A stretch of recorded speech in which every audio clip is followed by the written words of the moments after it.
Hello viewers, so today we are going to be discussing a very important, simple aspect of simplification of mathematical terms. So we're taught in school that 0 multiplied by any number will be equal to 0. Even if that number is a decimal number, a number like 1 billion, 1 trillion, is still going to equal to 0, right? Yes.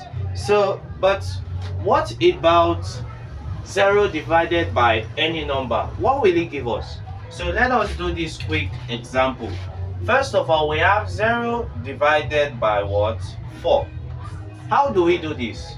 If you recall, when I taught simplification of mathematical terms, we had 1 over 2 divided by 1 over 4. And I told you that when you want to convert this divided sign to multiplication sign, so you can work this out, you are going to change this second number, you are going to turn it around, that is bring 4 to the numerator and change the numerator, which is 1, to the denominator, which will be 1 all over 2 multiplied by 4 over 1. Now, if this was the original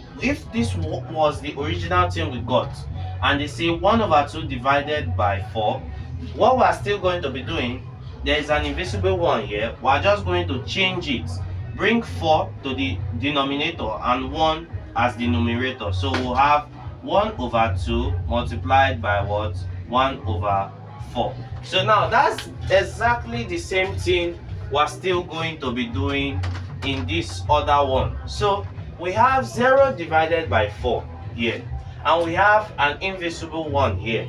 Now we're just going to convert this, and we will have 0 multiplied by what? 1 over 4.